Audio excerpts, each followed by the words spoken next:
Alright guys, thank you for checking out Stormtopia.com and the Stormtopia.com Facebook page where we daily weather update right now. Of course, a lot of folks screaming that it's going to get warm out, that winter is over, and I see this happen a lot of the time where, we see a 2-week extended period with the no major storms along the eastern seaboard after a very exciting, juicy season, and folks are saying winter's over and they start, getting excited about the hurricane season.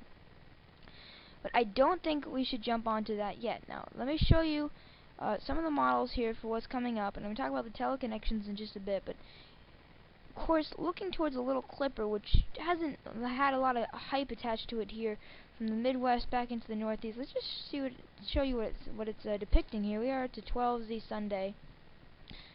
You look at a couple features, you're seeing a... Alright, here we are at the 12Z Sunday. Now you're looking at a couple features all noted on the 500 millibar pattern, which is those dotted lines. A building high pressure system across Quebec, Canada, and if this thing switches over to the Canadian model again while I'm talking about the GFS, I am seriously gonna be really mad. Alright, now let's just talk about what happens here. Here we are at the 12Z Sunday. Low pressure center across the Arrowhead of Minnesota. We do have a building area of warmth, okay, but that doesn't look to be overly long lasting.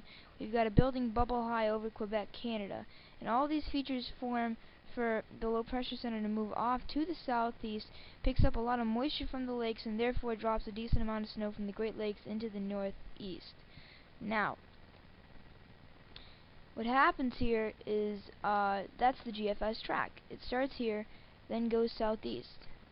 Now, we look at the European. The European's very different. The Euro is basically a little more amplified. Actually, it's a little more flat. Not as amplified. It has a strong bubble high, but it's not really digging in with an overly strong trough. It doesn't have an amplified deep trough on the Euro.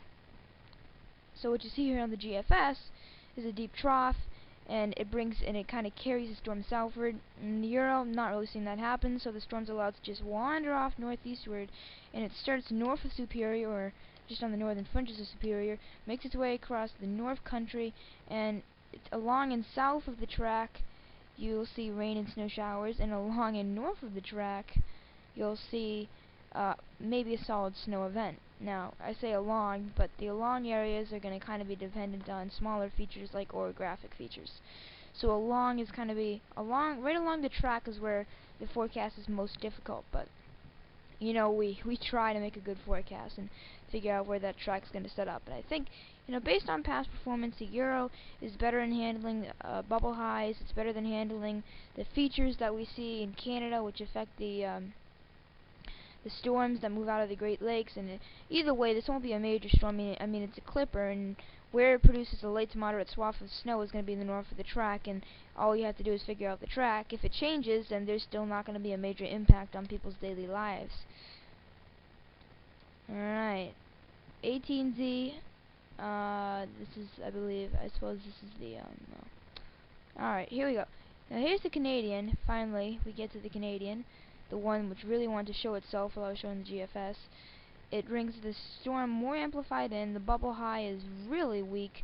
There's almost no energy being put into this trough, and the storm just does whatever it wants, picks up a lot of moisture from the Great Lakes, and this would actually, I would definitely argue, a moderate snowfall based on the Canadian, maybe even heavy, especially close to the lakes. So this is kind of the forecast I've come up with for this upcoming storm. I don't really need to include the obvious icons saying that it's going to snow, but if it's going to snow, I like those icons. I think they're very pretty. Now, here's my map. Anywhere in the white areas where I think you're probably going to at least see some rain and snow showers, light to moderate accumulations, and then of course close to the lakes. Once you get east of the lakes, that's where you're looking at the potential of some lake effect snow, enhanced banding. The question is, are those lake effect bands strong enough to kind of go into renegade bands and make it all the way over the Appalachians and then cross into this region? The Canadian says yes, and the Canadian's the only one that says yes. And it's all on the handling of this upper level trough in the 500 millibar pattern. Speaking of the 500 millibar pattern, let's take a look at the North Atlantic blocking here for a second. Yeah, these are the ensemble forecasts. The blue lines, they go up. That is when the North Atlantic blocking is going positive. And when the North Atlantic blocking goes negative, the blue lines go down. And the farther they go down and up, that's indicative of the stronger trends that they're showing.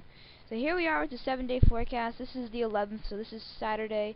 This is the 21st. I can't do quick math, but that's just the 21st. And you can see it's kind of wishy-washy pattern here across North America, the North Atlantic. Not anything impressive, but you make your way into the longer range. This is through 10 days, and just try to get this thing to move. It doesn't want to do that, so I'll have to do it manually.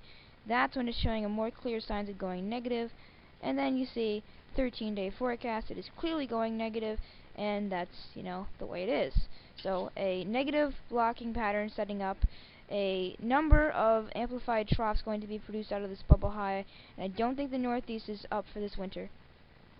You know, come on, guys. I mean, it's early to mid-February. Are you seriously saying the winter's over? Like, I don't think so. If you have a reason better than mine, then post it on my Facebook page, and I always invite great conversation. Have a great day, and stay tuned.